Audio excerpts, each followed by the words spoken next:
science teacher Nidhi Kaushik. Welcome to online classes. Today we are going to start our new chapter, that is conservation of animal and plant. In this chapter we are going to study about how we can save our plants and animals from the point of extinction. Okay, this is class 8 chapter. Okay, now the very first slide of this chapter tells us about the biodiversity. So let's break down this word biodiversity. Bio basically means living and diversity basically means variety. Okay, so the diverse variety of plants and animals along with the microorganisms, okay, living in a particular region is called biodiversity. A region where a multiple variety of plants and animals along with microorganisms live. Okay, the same habitat having multiple animals and plants, that habitat is known to be biodiverse. Okay, and the phenomena is known as biodiversity. Okay, multiple living organism including animal and plant both, the whole term is biodiversity. Okay, now next is, let's go through some important keywords of this chapter. The very first is biosphere. Okay, as the name suggests, in this keyword we are going to learn about the sphere of bio. Okay, bio means living. Whenever you hear this term in science, that means we are going to learn something about living things. Okay, so part of earth, as the name sphere is there, that's why a part of earth that support life is called biosphere. So the part of the earth in which a life is sustaining, a life is there, that part is known as biosphere. Okay, it is here that all the living organisms exist. So the part of the earth on which the living organisms including plant, animal, microbes, everything exists, that part is known as biosphere. Okay, next is biodiversity, which we have dealt with in our previous slide. Is the variety of organisms that exist on earth. Okay, their interrelationships.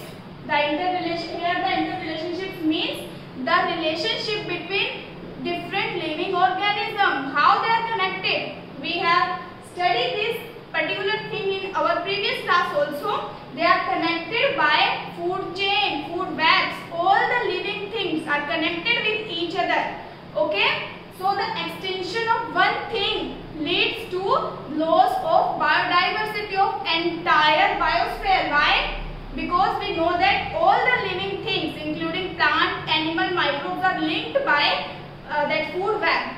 Okay, if we try to disbalance one part of this food web, the entire food web will be disturbed. Okay, and the relationship with the environment also. So the biodiversity include relationship between animal, plants and microbes with themselves plus their relationship with environment also. Okay, environment includes temperature, humidity, soil, air, water around us. So the relationship between living to living and living to non-living, both these things include in biodiversity. Okay, now next is wildlife sanctuary. Okay, so it is a protected area where animals can live in their natural habitat.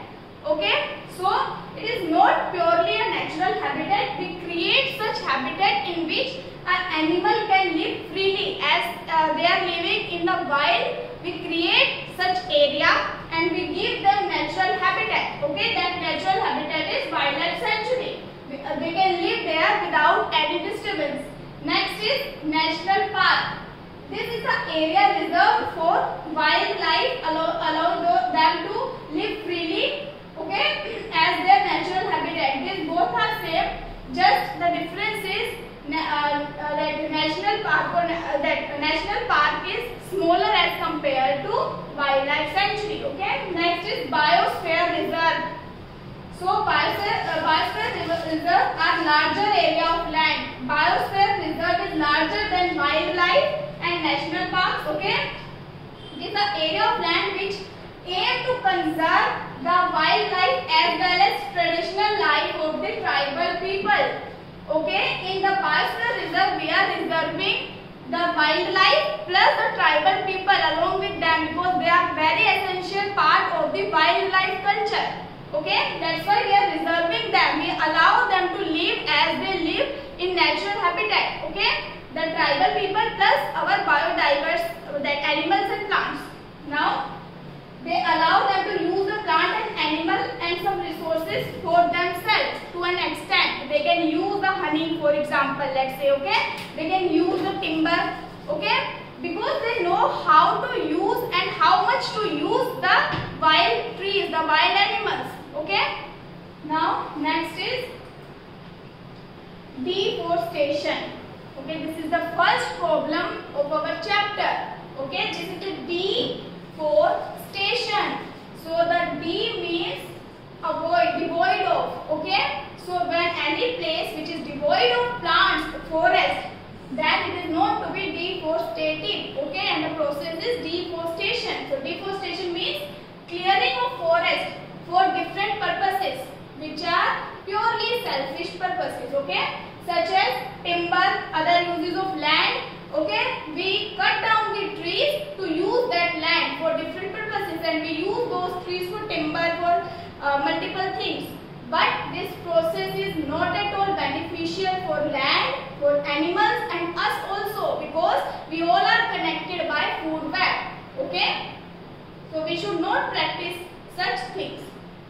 Now some causes of deforestation. First cause of deforestation is fire. This is natural cause of deforestation. Forest fire. Okay, fires are natural and beneficial to a limit. They are beneficial. Okay, of many forests and landscape, but they are problematic when they occur at wrong place. When the forest fire occurs at wrong place, they are not at all beneficial for us. Okay, at the wrong place they causes the loss of biodiversity and they cause deforestation. Okay, the forest which is at its very good quantity, which contain very good quantity of that animals and plants. If forest fire occur in such forest, then it leads to deforestation. For example, such forest fire occurred last year in Amazon, Amazon forest, which is not at all good. Okay, which was not at all good. Okay, next is deforestation caused by clear cutting for agriculture. Okay, the biggest drive force of forest deforestation is agriculture. When we selfishly cut down the tree for our own purposes, for our own goods. Okay, next is deforestation by ranching. Okay, nowadays ranching is causing the biggest problem in this that deforestation. Ranching is nothing but grazing only. Okay, now deforestation caused by unsustainable or illegal logging. Okay, we cut down the forest, we cut down the trees for illegal logging. Okay, and in some place illegal logging is more common than legal variety. We cut down the trees for making furniture, for making different things from this that bark of the tree. Okay, and that too illegally, not legally. Okay, next one is deforestation and a climatic change. Forest and climate are linked together. They are always linked with each other. Okay, forest loss and degradation is both a cause and an effect of our changing climate. Okay, they are in cyclic process. Cutting down of the tree causes change in the climate, and change in climate causes deforestation. So this is a cyclic process. Okay, next one is deforestation because of the human overpopulation. Because of the overpopulation, the population demand more and more resources. For more and more resources, we have to cut down the trees for our land, for making houses, for use like furniture, and more demands. Okay, as the human population continue to grow, there in an obvious need for more food, more wood. Okay, so we need more forest area. Okay, which causes deforestation. These are some causes. You can search down your own cause also. Okay, now these are the consequences of the deforestation. Those were the causes. Now consequences, result of the deforestation. First is increase in pollution level of the earth, because we are cutting down the trees. Trees check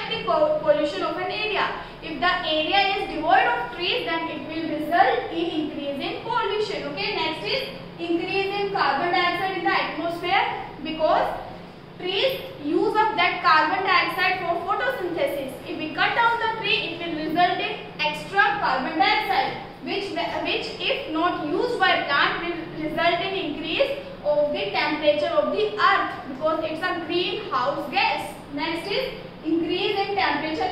These 2 points are linked. Increase in carbon dioxide, which is a greenhouse gas, result in global warming or result in increase in temperature. Okay.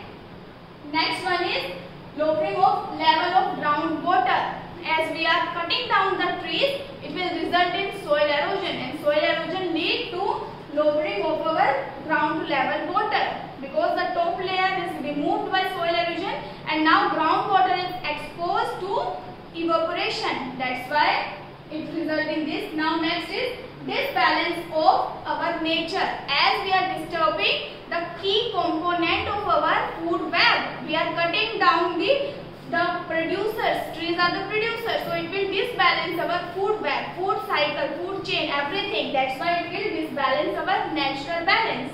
Next is decrease in rainfall, as we have studied in water cycle in 6th class, that trees or the forest are directly linked to the rainfall. They causes rainfall. If we cut down the trees, it will result in decrease in rainfall. That's why the deserted area receive less rainfall, because they don't have that much trees.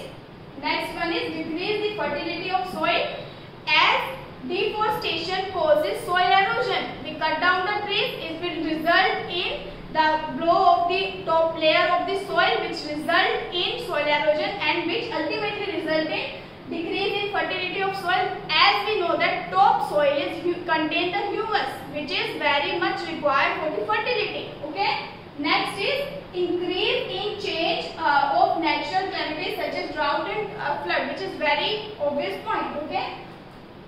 Now next are some questions. We will take some questions regarding the same topic. First is, why would deforestation lead to increase in carbon dioxide in the atmosphere and global warming? So answer is, plant use extra carbon dioxide, we can say that, for photosynthesis and release oxygen. Okay, so this is the balance which is maintained by trees.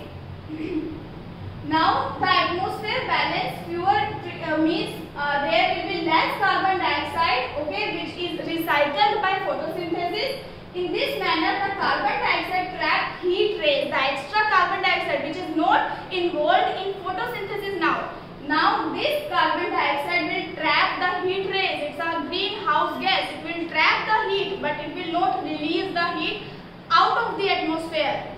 Okay, which reflected by the earth, which increase the temperature on the earth and lead to the global warming. Okay, that's how the extra carbon dioxide, which is not involved in photosynthesis, result in global warming. Now next question is, how deforestation causes droughts and reduction in rainfall? So when the trees are cut down, the percentage of carbon dioxide in the atmosphere increases, as we have discussed, okay, which causes global warming. Now moreover, plant absorb water from the soil and release in air through transpiration. Class 6 topic, we know that transpiration process, it is the moisture in the air which eventually turn into clouds, with the moisture which result in the cloud formation and return to earth as rainfall. That's how the plants are linked. Okay, deforestation and increase in temperature on the earth disturb the water cycle. We are disturbing the water cycle by cutting down the trees, which lead to reduction in rainfall and result in drought. Okay. Next is, what is desertification? As the name suggests, is the process of formation of desert. Desertification is nothing but formation of desert. Okay. And how it is caused? So the desertification is the process by which a fertile land turn into a desert. Okay. Deforestation is a major cause of desertification. Okay, as it exposed the top layer, which was fertile otherwise, of the soil into natural force like wind, water and sunlight. Now the wind, water and sunlight act on the exposed top layer, which otherwise is inhabited with the plants. We have cut down those plants layer is exposed to wind, to water and sunlight. Okay. When there is no since there is no tree, there will be no roots. Okay, the roots hold the soil together. That's how it prevents the soil erosion. But now there is no tree, so there will be no roots. It will get eroded quickly, and the lower hard and the rocky layer of the soil get exposed. These layers have less humus and are less fertile. That's how the fertile land that now turns into desert, and the process is desertification. Now next is, how does deforestation affect the quality of the soil? Okay, all these questions are linked actually, so you can answer one after that, going through first question. So the forest and the humus of the top layer of the soil, their roots hold the soil together and allow the surface water to seep into the soil due to desertification. Now the top layer, which is fertile, is exposed. It's blown off by the air, by the water or by the sunlight. Now that second layer, which is not fertile, now that layer is now on the top of the land. Okay, the soil erosion takes place. Physical property of soil changes because it becomes less fertile. Okay, now the soil will change its physical property because earlier it was humus. Now humus is not there, so physical property will change, such as nutrient level, such as texture, and the water holding capacity also decreases because humus water holding capacity is much more than this layer water capacity. Now this layer will not hold the water. Okay, so this layer is not at all good for our plantation because plants need water and minerals. Now this layer is not having any nutrient, mineral, and plus it cannot hold the water. That's why this layer is not at all good for plantation. Now this land which was fertile converted into desert. That's because it changes the physical property of that top layer, okay, of the soil. Now next is, what is wildlife conservation? Till 6th or 7th class we have studied the water conservation, but now we are studying the wildlife conservation. So wildlife conservation is the practice of protecting endangered plant, animal and microbes, also species and their habitats. Not just the animal, we are saving their habitats also in an effort to maintain ecological balance. Even if we save the plant and animal and we are not saving their habitat, then they will eventually die. Okay, that's why we are saving plant, we are saving animal along with their habitat so that they can live freely as they are living in the wild. Okay, so this practice involves both saving plant animal along with their habitat. Okay, now how does government conserve our forest and wildlife? What measures does this government take? Okay, so the government lay down the regulations, policies to protect our forest and wildlife. Okay, there are several laws for that also. Beside it, also farmers rich or the land in which flora and fauna habitat as protected. It means they protect not just the flora and fauna, but our flora and fauna. Flora and fauna is nothing but plants and animals. We will study about that in our next slide. So the government make policies, okay, to conserve the habitat, the plants, the animals, okay, and where the following activities are prohibited. The land which is protected by the government policies, the government laws, should not practice such things. First thing is cutting down of the trees. It is prohibited in that area. Okay. Next is grazing cattle. Grazing is prohibited. Next is hunting for selfish purposes. Plantation and cultivation, that is nothing but agriculture, is also prohibited in that area. Next is poaching. Poaching is illegal killing or capturing the wild animals. All these practices are prohibited in the area which is protected by the government law. Now, Biosphere Reserve. Biosphere Reserve is the area aims to conserve the biodiversity biodiversity of the area as well as the culture. Okay, so it conserves the biodiversity plus the culture. Culture means tribal people. Okay, it may contain other protective area with it. One biosphere reserve can have multiple conservative area. Okay, for example, Panchmari Biosphere Reserve has a national park called Satpura National Park. So, biosphere is a big word. It may contain multiple national parks. Okay, so, and 2 wildlife sanctuaries. Okay, so the biggest thing is biosphere reserve, then national park, and then wildlife sanctuaries, and then zoos, zoological parks. Okay, we call them zoo. Sanctuary called Bori Wildlife Sanctuary and Panchmari Wildlife Sanctuary. It can be seen in this map of political map of India. This is Panchmari. Okay. Now flora and fauna. So flora is nothing but plants found in particular area. For example, mango, neem, etc. All the plants are known as flora. Okay, flora of that area. Now next is fauna. Fauna is nothing but the animal found in a particular area. Okay, all the animals that are present in a particular area are known to be the fauna of that area. Now next is endemic species. What does this word mean? So the species is nothing but a group of living organisms that can interbreed with each other are called species. Okay, so the species are the only organism which can interbreed, which can produce their own kids. Okay, the living organism which can produce that organism of their own kind are known as species.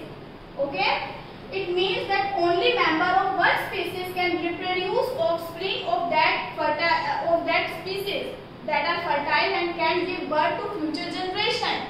Okay, the member of species are the only living organism that can give birth to the offspring of that species. Okay, member of the species look like each other. Okay, and they share many characteristics. They are the living organisms that share many characteristics, plus they look like their elders, their ancestors. Okay. Now, an endangered species. Firstly, the species whose number is diminished so much that they might face extinction. Okay, or vanish the face of the earth are known as endangered species. Okay, as the name suggests, endangered. Okay, they are in danger of the extinction. Plant and animal both can be extinct. Okay, or endangered. Now, endemic species. These are the species of plant and animal that are exclusively found in a particular area. They are not found elsewhere. They are found in that particular area only. Okay, that area is known as endemic zone of that particular plant or that particular animal. Okay. Now, example of endemic flora of Panchmari biosphere, which we have talked about in our previous slide, include sal and wild mango. They are not found elsewhere. Okay. Next is endemic fauna of Panchmari biosphere is bison. Okay, Indian giant squirrel and flying squirrel. All these are the fauna of that particular Panchmari biosphere, which we have talked about in the previous slide. Okay. Now, afforestation. We have talked about deforestation. Now this is the new term. Afforestation is the process of including or introducing plant and tree seedling to the area, okay, which has previously not been forested. This is nothing but plantation. This is exactly opposite of deforestation. Okay, afforestation can be done through tree planting and seedling naturally and artificially. Similarly, reforestation can be considered as the other form of afforestation. So the other name of afforestation is reforestation. Introduction of new plant seedling to an area is afforestation. Okay. So till now that's all, and the further topics we will deal in our next video. This was the part 1 and part 2 video. In part 2 video we will deal with different topics. Thank you students for now. Take care.